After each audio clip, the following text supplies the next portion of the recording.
The morning air on Kepler 442b felt thick and strange to Jake Miller as he walked across the university campus. 3 purple suns hung in the orange sky, casting weird shadows on the crystal buildings around him.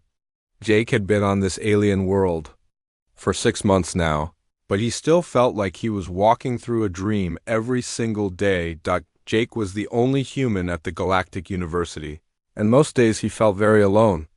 The other students were nothing like the people back on Earth. Some looked like giant insects, others were made of living rock, and a few seemed to be floating clouds of gas that somehow managed to speak. Jake often wondered what he was doing here. So far from home, he pushed open the heavy doors to Professor Zolthek's classroom and stepped inside. The room was huge, with seats that could hold creatures of all different sizes and shapes. Some students sat in chairs, others hung from the ceiling, and a few floated in special tanks filled with liquid. Jake took his usual seat in the back corner and pulled out his notebook. The other students rarely talked to him, and when they did, they seemed confused by almost everything he said. Jake had learned to keep quiet and just listen during most classes. Professor Zolthek entered the room, and Jake still felt amazed every time he saw his teacher. The professor was 12 feet tall and looked like he was made of living blue crystal. Light seemed to shine from inside his body, and when he moved, tiny sparkles fell from his skin like snow. His voice sounded like wind chimes when he spoke. "Good morning, class," Professor Zolthek said, his voice filling the room with musical tones. "Today I will give you your final assignment for this semester." The students around Jake shifted in their seats. Some made clicking sounds, others hummed, and a few began to glow brighter. Jake had learned that these were signs of excitement or worry among the different alien species. "This assignment will test everything you have learned about xenobiology," the professor continued. "You must work in teams of 4 students each. Your task is to capture a live shadow maw." The room fell completely silent. Jake had never heard of a shadow maw before, but the reaction from his classmates told him it was something serious. A few students made what Jake had learned were gasps of fear in their languages. "Professor," Zolthek touched a device on his desk, and a hologram appeared in the center of the room. Jake leaned forward to get a better look. The creature in the hologram looked like a large cat, but it seemed to shimmer and fade in and out of view. Its eyes glowed red, and its claws looked like they could cut through metal. "The shadow maw is one of the most dangerous predators in our galaxy," Professor Zolthek explained. "It can walk through solid walls, move faster than most ships, and its claws can cut through the strongest materials we know. These creatures are also very smart, perhaps as smart as any of us in this room." Jake watched the hologram as the shadow maw seemed to look directly at him. Even though it was just a recording, something about those red eyes made him feel cold. "Many professional hunters have tried to catch a shadow maw," the professor continued. "Most have failed. Some have never returned from their attempts. The few who have succeeded needed months of planning and the most advanced technology available." A student near the front of the room raised what Jake thought might be a hand, though it looked more like a tentacle. "Professor, is this assignment safe for students?" Professor Zolthek's crystal body flickered brighter for a moment, which Jake had learned meant the professor was thinking. "The university has insurance for all students. We believe this assignment will teach you more about xenobiology than any textbook could. You will hunt the shadow maw on Zarian 7, a moon where these creatures are known to live." Jake felt his stomach drop. He had read about Zarian 7 in his studies. It was a place where the environment itself seemed designed to kill visitors. The gravity changed without warning, the air was thin, and the landscape shifted constantly. "You have 3 weeks to prepare," Professor Zolthek announced. "Form your teams now. Remember, you need 4 students per team." The room erupted into noise as students began talking to each other in dozens of different languages. Jake stayed in his seat, watching as groups formed around him. No one approached him, and he was not surprised. He had learned that most alien students found humans strange and unpredictable. Jake was about to resign himself to working alone when 3 students approached his desk. The first was Crickstal, who looked like a giant spider but walked on only 2 of his 6 legs. His other forearms moved constantly as he talked, and his multiple eyes blinked at different times. "Human Jake," Crickstall said in his clicking voice, "we need a fourth team member. Will you join us?" The second student was Velinara, who looked almost human except for her pale blue skin and the fact that her hair moved by itself like it was underwater. Jake had learned that she was a mindweaver, which meant she could read thoughts, though she had promised never to read his mind without permission. The third student was Gorth, who looked exactly like a boulder with arms and legs. When he spoke, his voice sounded like rocks grinding together. "We heard humans are different. Maybe different is good for this assignment." Jake looked at his three potential teammates. They did not seem excited about working with him, but they needed a fourth member, and he needed a team. "Sure, I'll join you." Crickstall's eyes all blinked at once, which Jake had learned meant he was pleased. "Good, we should meet tonight to begin planning. This assignment will be very difficult. Why did Professor Zalthek give us such a dangerous task?" Jake asked. Velinara's hair swirled around her face as she thought. "The professor believes that facing real danger teaches us more than safe classroom work. Also, the university wants to study a live shadow maw. Many scientists have tried to catch one, but they all failed." "What makes these creatures so hard to catch?" Jake asked. Gorth's rocky face somehow managed to show worry. "Shadow maws can disappear and reappear anywhere they want. They move through walls like the walls are not there. They are smart enough to set traps for hunters, and they seem to enjoy the hunt as much as the kill." Jake felt a chill run down his spine. "How many students usually pass this assignment?" The three aliens looked at each other. Finally, Crickstall spoke. "This is the first time Professor Zalthek has given this assignment to students. Usually only graduate researchers attempt to catch a shadow maw. So we are test subjects," Jake said. "We prefer to think of ourselves as pioneers," Velinara said, though her hair was now moving very quickly, which Jake had learned meant she was nervous. As the other students filed out of the classroom, Jake gathered his things and walked with his new teammates toward the library. He had 3 weeks to learn everything he could about one of the galaxy's most dangerous predators. The thought should have terrified him, but instead Jake found himself curious. Back on Earth, Jake had grown up on a farm. He had spent his childhood around animals of all kinds, from gentle horses to aggressive bulls. His grandfather had taught him that every animal, no matter how dangerous, could be understood if you watched it carefully and respected what it was. Jake wondered if the same might be true for a shadow maw. While his teammates talked about technology and advanced hunting methods, Jake found himself thinking about his grandfather's old lessons about patience, observation, and respect. He had no idea that these simple ideas would soon change everything. The galaxy thought it knew about both humans and shadow maws. Jake met his teammates at the university library the next evening. The building was enormous, with books and data files from thousands of different worlds stored in climate-controlled sections. Some areas were kept freezing cold for ice world literature, while others were heated to temperatures that would cook a human alive. Crickstall had already claimed a study room in the neutral temperature zone. When Jake arrived, he found his 3 teammates surrounded by floating holographic displays showing information about shadow maws. The data looked overwhelming, with charts and graphs in languages Jake could not read. "I have been researching all day," Crickstall announced, his 4 free arms gesturing at different displays. "Shadow maws are even more dangerous than I thought. Look at this." He touched one of the displays and a video began playing. Jake watched as a team of professional hunters tracked a shadow maw through what looked like a metal forest. The hunters wore heavy armor and carried weapons that shot beams of light. They moved carefully, checking their instruments constantly. Suddenly, the shadow maw appeared behind them, though Jake had not seen it approach. In seconds, the creature had destroyed half their equipment and vanished again. The hunters were left confused and defenseless in the strange metal forest.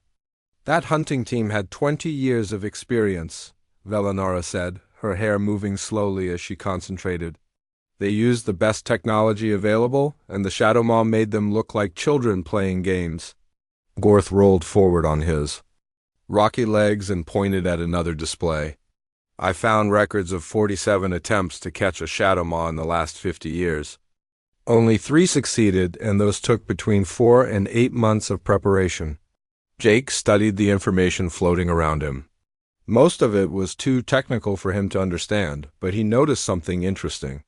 All of these successful hunts used the same basic approach. They tried to trap the creature using technology.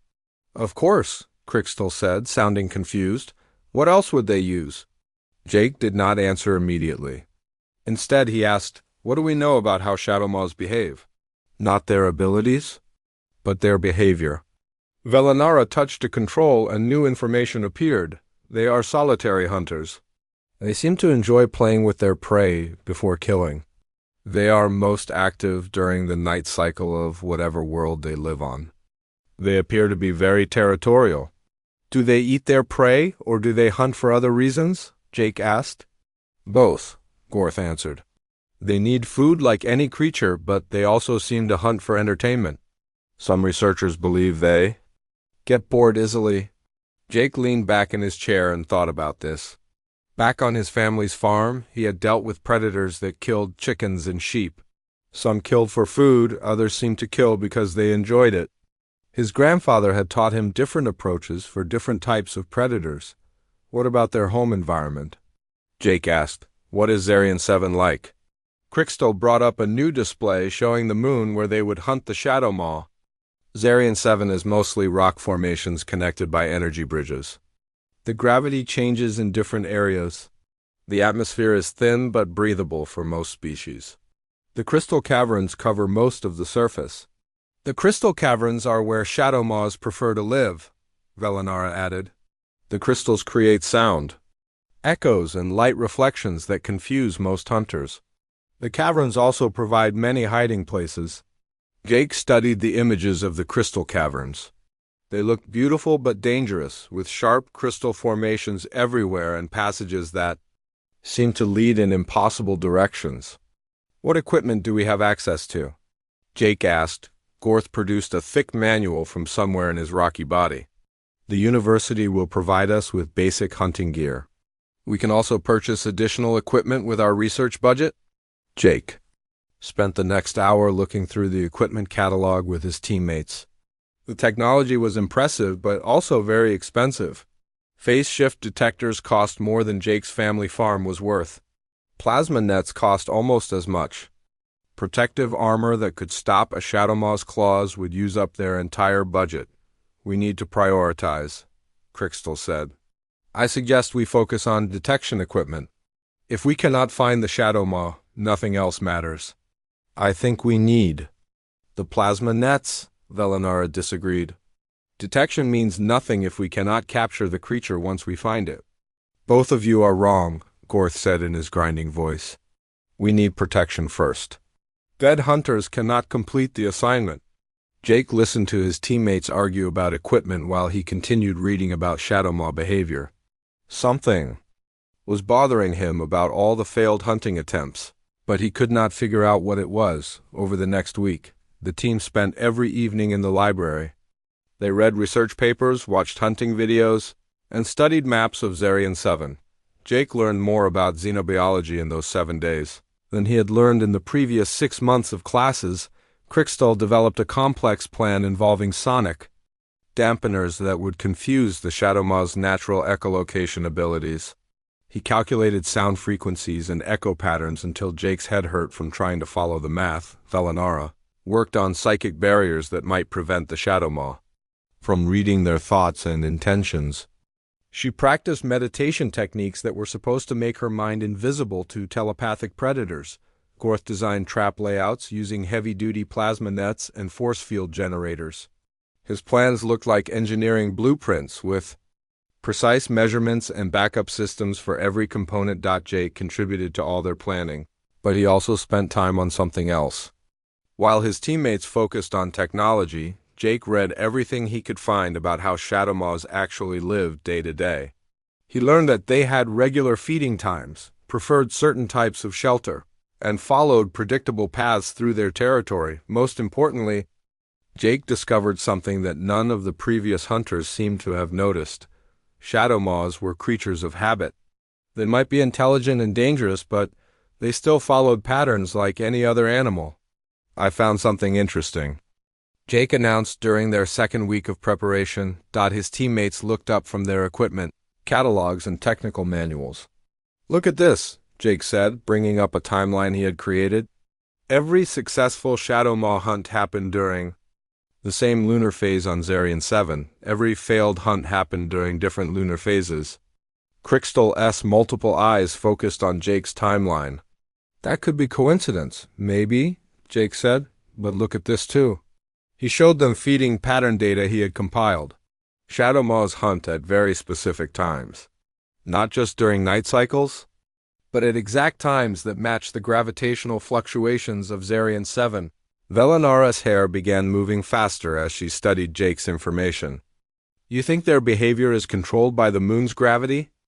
I think they are more predictable than anyone realizes, Jake said. Every hunter who failed tried to find the Shadow Maw at random times. The ones who succeeded hunted during the creature's natural feeding time. Gorth rolled closer to examine Jake's work. This is actually very logical.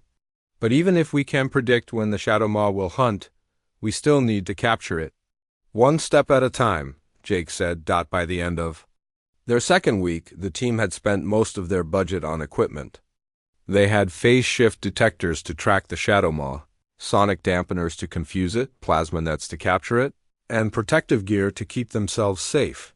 Jake had also made a small purchase that his teammates did not know about.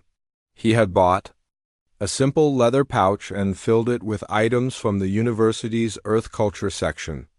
The items cost almost nothing compared to the high-tech equipment, but Jake had a feeling they might be important. As their departure date approached, Jake found himself thinking more and more about his grandfather's lessons. The old man had always said that the best way to deal with any animal was to understand what it really wanted. Most predators, his grandfather claimed, did not really want to fight. They wanted to eat, to feel safe, and to be left alone. Jake wondered if the same might be true for a Shadow Maw. While his teammates prepared for technological warfare, Jake prepared for something much simpler. He prepared to try talking to a monster.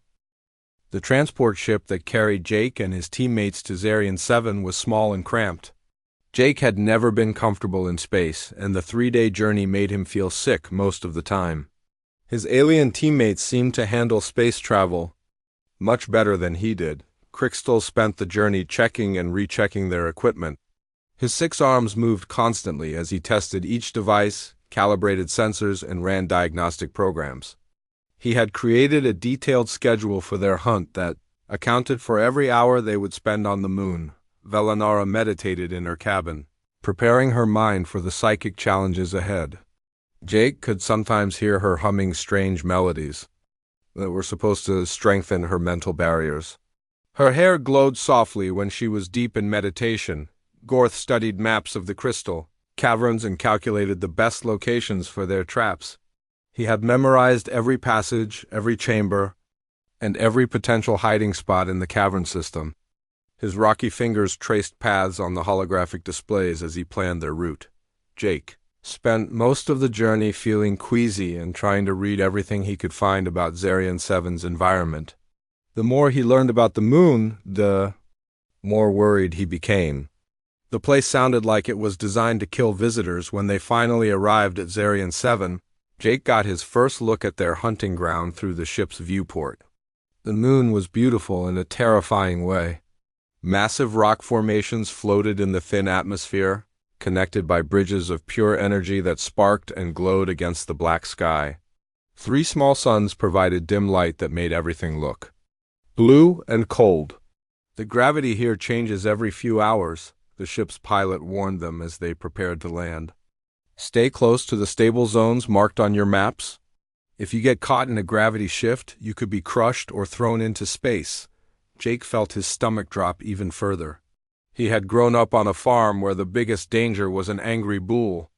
Now he was about to hunt a creature that could walk through walls on a moon where gravity itself might kill him. The team's landing site was on a stable platform near the entrance to the crystal caverns.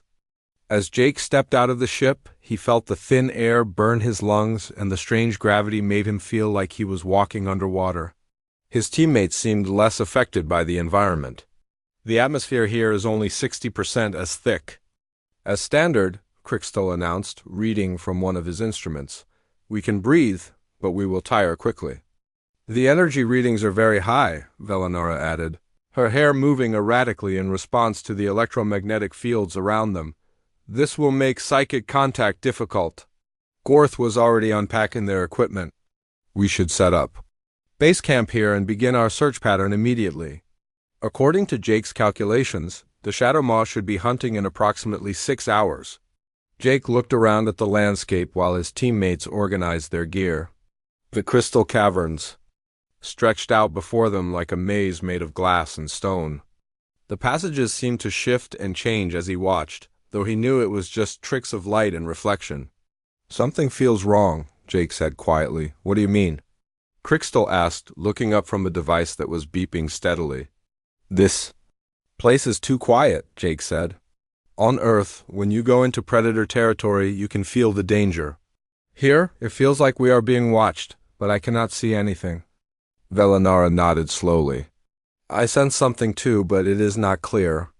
The electromagnetic interference makes it hard to read thoughts or emotions. The team entered the crystal caverns following Crystal's carefully planned route. The passages were wider than Jake had expected, with smooth walls that reflected their lights in strange patterns. Every sound they made echoed endlessly, creating a constant whisper of noise that followed them. Jake noticed that their footsteps did not sound right.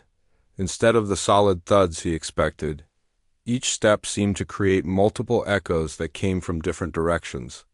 He realized that the crystal formations were distorting sound in ways that would make it almost impossible to track anything by hearing alone. Phase shift detector is picking up something, Crystal announced after they had been walking for an hour. The readings are faint, but there is definitely something moving ahead of us. The team stopped and activated their sonic dampeners. The devices were supposed to create a field of white noise that would confuse the Shadow Maw's natural senses. To Jake, they just sounded like a constant hissing that made it even harder to hear anything useful. I'm getting psychic readings too, Velanara whispered. Something intelligent is nearby, but it feels ... amused. Amused? Gorth asked. Like, it thinks we are funny, Velanara said, her hair curling tightly around her face. They continued deeper into the caverns, following the detector readings.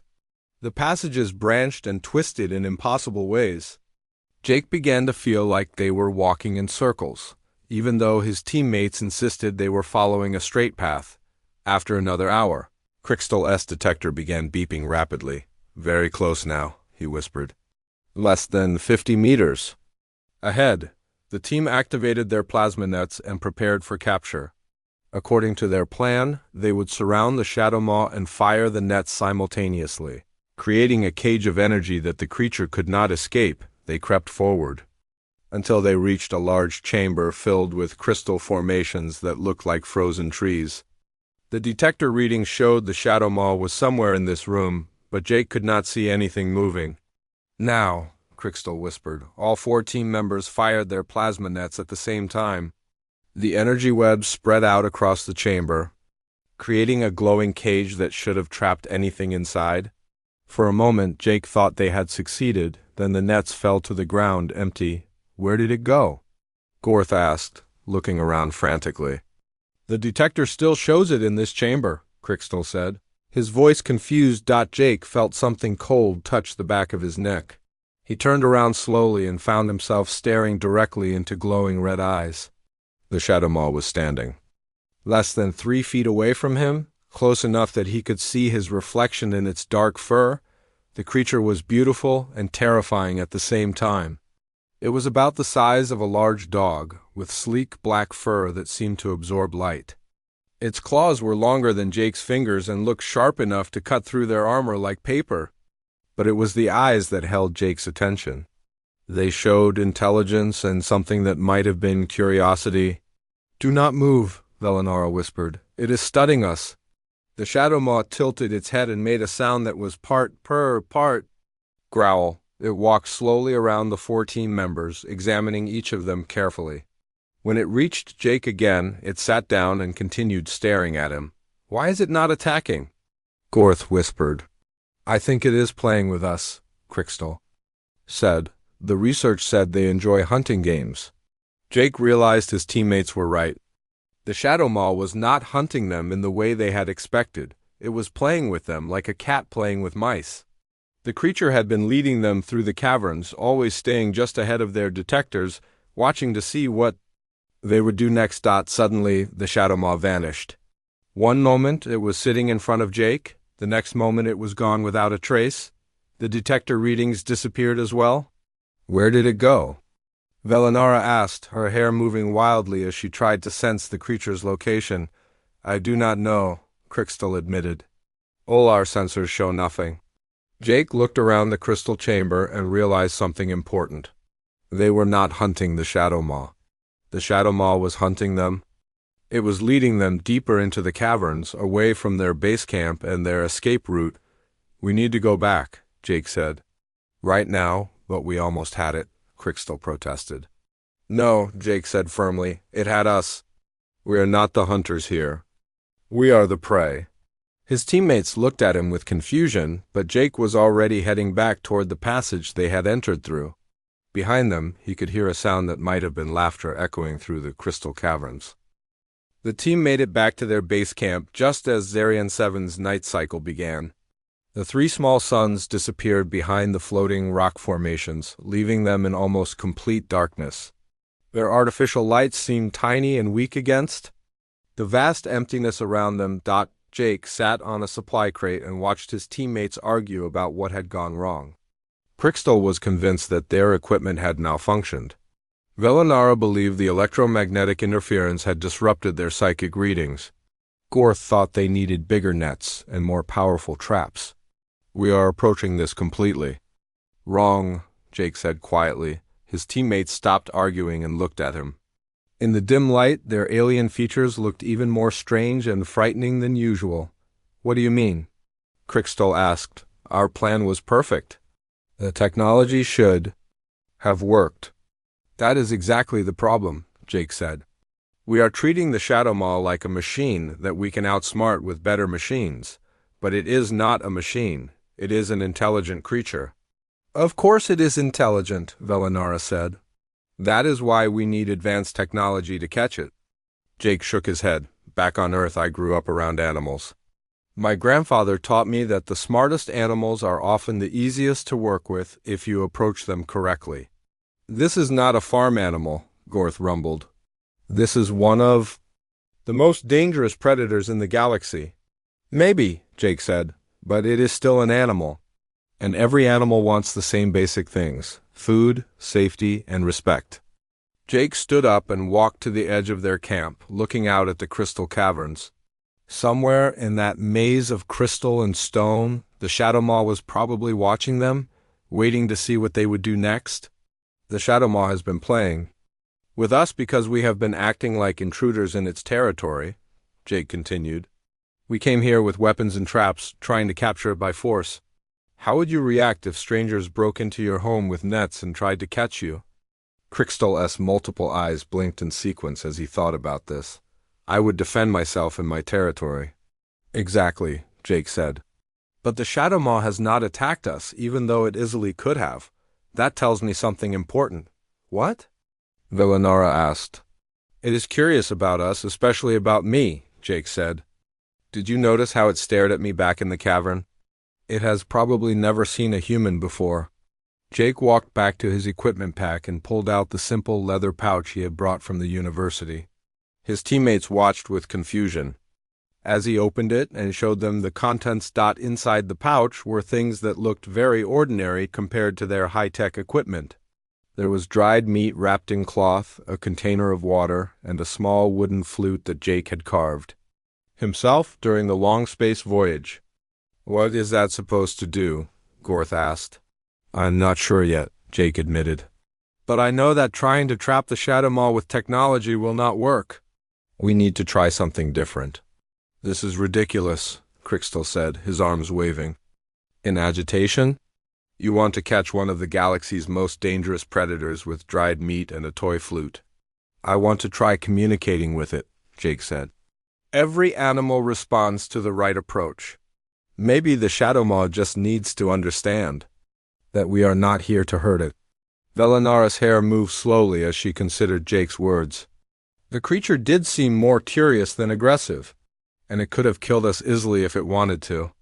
But our assignment is to capture it, Gorth pointed out. How can we capture it without using capture devices? Maybe we do not need to. Capture it, Jake said. Maybe we can convince it to come with us willingly. His teammates stared at him like he had suggested jumping off one of the floating rock formations. Jake understood their confusion. What he was proposing went against everything they had learned about dealing with dangerous creatures. Look, Jake said, our current approach is not working. We have been here for 3 days, and the Shadowmaw has been playing games with us the whole time. We can keep trying the same thing and failing, or we can try something completely different. After a long discussion, his teammates reluctantly agreed to let Jake try his approach. They were tired, frustrated, and running low on supplies.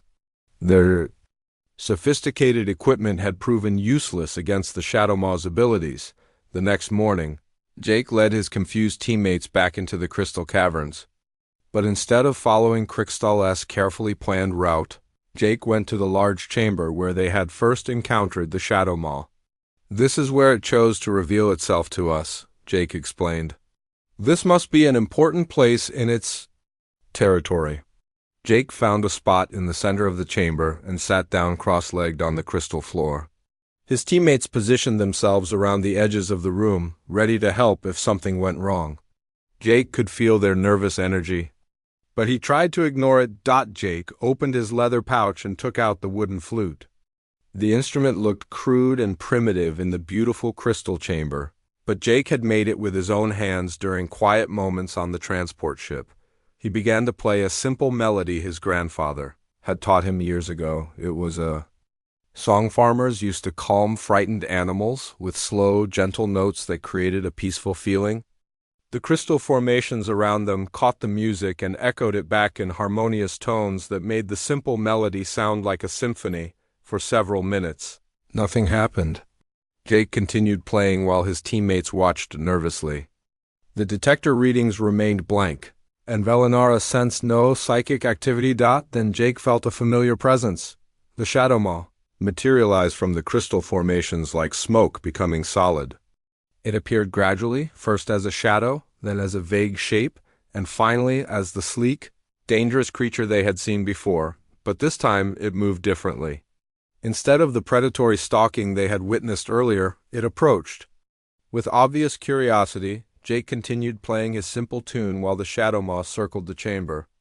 The creature kept its distance but never took its glowing red eyes off the human sitting in the center of the room. Jake slowly lowered the flute and reached into his pouch.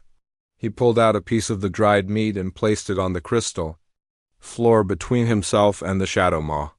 The creature tilted its head and made the same purring, growling sound they had heard before. "Hello," Jake said quietly. "I know you can understand me." "You are too smart not to understand." The Shadowmaw sat down about 10 feet away from Jake and continued staring. Its tail, which Jake had not noticed before, moved slowly back and forth, like a cat considering whether to pounce on something interesting. "We are students," Jake continued in the same calm voice. "We were sent here to catch you, but I do not think that is what you want. And I do not think it is what we should do." Jake reached into his pouch again and brought out the simple rope collar he had made. It was nothing like the high-tech capture devices his teammates had brought. It was just rope, tied in a loop large enough to fit around the Shadowmaw's neck. The creature's eyes focused on the collar, and Jake could almost see it thinking. This was the moment that would determine whether his grandfather's lessons about animals applied to creatures from other worlds. "I am not going to force this on you," Jake said, holding the collar where the Shadowmaw could see it clearly. "But if you want to come with us, if you want to see new places and meet new people, this is how we can make that happen safely." The Shadowmaw stood up and began walking slowly toward Jake, His teammates tensed, ready to activate their weapons, but Jake raised his hand to stop them. "It is okay," Jake said, though his heart was beating so fast he could barely speak. "It is making a choice?" The beautiful, dangerous creature stopped directly in front of Jake and lowered its head. Jake reached out very slowly and gently placed the simple rope collar around the Shadowmaw's neck. The creature that had terrorized hunters for generations sat down beside Jake like a pet dog waiting for its next command. The silence in the crystal chamber was so complete that Jake could hear his own heartbeat. His 3 teammates stood frozen around the edges of the room, staring at the impossible scene before them. The Shadowmaw, one of the galaxy's most feared predators, sat calmly beside Jake with a simple rope collar around its neck. Crickstal was the first to speak, his voice barely a whisper. "How did you do that?" Jake slowly reached out and scratched behind the Shadowmaw's ears. The same way he used to pet the farm dogs back on Earth. The creature closed its glowing red eyes and made a deep rumbling sound that could only be described as purring. "I listened to what it really wanted," Jake said simply. "This creature has been alone on this moon for who knows how long. It was not trying to hunt us. It was trying to understand us." Velinara took a cautious step forward, her hair moving like underwater plants. But the report said Shadowmaws were violent and dangerous. Every hunter who came here described them as killers. "Think about it," Jake said, continuing to pet the Shadowmaw. "Every hunter who came here arrived with weapons, traps, and the intention to capture or kill. How would you react if armed strangers invaded your home?" The Shadowmaw opened its eyes and looked at Velinara. Instead of the menacing stare they had expected, the creature seemed almost friendly. It tilted its head and made a soft chirping sound. "It is trying to communicate," Velinara said with amazement. "I can sense emotions from it now. Curiosity, loneliness, and something that feels like hope." Gorth rolled forward on his rocky legs, still keeping his distance. "But how did you know it would react this way? What if it had attacked you?" Jake thought about his grandfather's words from years ago. "My grandfather used to say that most animals only attack when they are afraid or protecting something. This Shadowmaw was not afraid of us, it was curious. And it did not have anything to protect except its territory." "So you gambled with your life on your grandfather's advice about farm animals?" Crickstal asked, his multiple eyes blinking rapidly. "Not exactly," Jake said. "I watched how it behaved during our first encounter. It could have killed all of us easily, but it chose not to. It was studying us, especially me. I think it had never seen a human before and wanted to understand what I was." Jake stood up slowly and the Shadowmaw stood with him. The creature stayed close to his side like a loyal pet following its owner. "I think it has been lonely for a very long time. When it realized I was not here to hurt it, it decided to trust me." The journey back to their base camp was unlike anything Jake's teammates had imagined. The Shadowmaw walked beside Jake, occasionally running ahead to explore interesting crystal formations, then returning to his side. It behaved exactly like an Earth dog on a walk with its favorite human. "This is going to be impossible to explain to Professor Zalthek," Crickstal muttered as they packed their equipment. "What do you mean?" Jake asked. "Our assignment was to capture a Shadowmaw," Gorth explained. "We spent weeks planning, bought expensive equipment, and prepared for a dangerous hunt. You solved the problem in 5 minutes with a piece of rope and some dried meat?" Jake looked at the Shadowmaw, which had curled up near their camp like a large cat taking a nap. "Maybe that is the point? Maybe Professor Zalthek wanted us to learn that not every problem needs a complicated solution." The transport ship arrived the next day to take them back to the university. The pilot took one look at the Shadowmaw and refused to let it aboard. "That thing could kill everyone on this ship," the pilot said, backing away from the loading dock. "Its name is Shadow," Jake said, "and it is as harmless as any pet dog." To prove his point, Jake asked Shadow to sit, and the creature immediately obeyed. He asked it to lie down, and it did. He even convinced it to roll over, which made Velinara laugh despite her nervousness. "How did you teach it tricks so quickly?" she asked. "I did not teach it anything," Jake said. Shadow is incredibly intelligent. It learned by watching and decided to cooperate because it wants to come with us. The pilot finally agreed to transport Shadow, but only after Jake signed multiple safety documents and promised to keep the creature under control at all times. During the flight back to the university, Jake learned more about Shadow's abilities. The creature could indeed phase through solid matter, but it chose not to escape from the ship. It could move faster than anything Jake had ever seen, but it stayed close to him. Most amazingly, it seemed to understand every word Jake said, even though they had no common language. "I think it is telepathic," Velinara said during one of their conversations. "Not in the way my species is telepathic, but it can sense emotions and intentions very clearly." "That would explain why it trusted Jake so quickly," Gorth added. "It could sense that Jake meant no harm." "It also explains why previous hunters failed," Crystal realized. Shadow could sense their hostile intentions from the moment they arrived. On Zarian 7, when they arrived back at the university, word of their success had already spread. Students and professors gathered around the landing pad to see the legendary Shadow Maw that a human student had captured using nothing but kindness and common sense. Professor Zolthek was waiting for them in his classroom when they arrived for their presentation. The crystalline being seemed to glow brighter than usual, which Jake had learned meant he was excited or pleased. "I understand you have completed your assignment," Professor Zolthek said, his voice ringing like music in the large room. "Yes, sir," Jake said.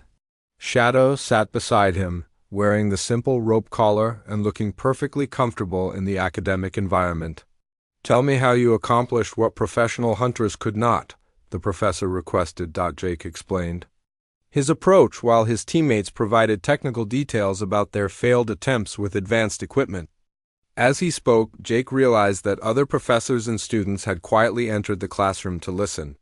"So you succeeded by treating the Shadow Maw as an intelligent being rather than a dangerous animal," Professor Zolthek summarized when Jake finished his explanation. "Shadow is both intelligent and dangerous," Jake said. "But intelligence usually responds better to respect than to force." Professor Zolthek's crystalline body flickered with what Jake now recognized as amusement. "And this approach came from your grandfather's advice about farm animals?" "Animals are animals," Jake said simply. "It does not matter if they come from Earth or from somewhere across the galaxy. They all have the same basic needs and respond to the same basic approach: patience, respect, and understanding." The classroom erupted in discussion as professors and students debated Jake's methods. Some argued that his success was just luck. Others insisted that his approach was too dangerous to recommend. But everyone agreed that the results spoke for themselves. Shadow seemed to enjoy the attention. The creature walked around the classroom, allowing students to observe it closely. It even performed a few of the simple tricks Jake had taught it, much to everyone's amazement. "This changes everything we thought we knew about Shadow Maws," Professor Zolthek announced. "Thanks to Jake's approach, we now have the first live Shadow Maw available for study. We may learn more about these creatures in the next few months than we have learned in the past century." As the semester ended, Jake found himself famous throughout the university. His story spread to other schools, other worlds, and eventually throughout the galaxy. The human student who had tamed a Shadow Maw with nothing but patience and a piece of rope became a legend that inspired new approaches to xenobiology everywhere. Shadow became a permanent resident of the university, helping researchers understand not just its own species, but the importance of approaching all alien life with respect rather than fear. And Jake learned that sometimes the simplest solutions are the most effective ones, especially when they come from the heart rather than from a textbook.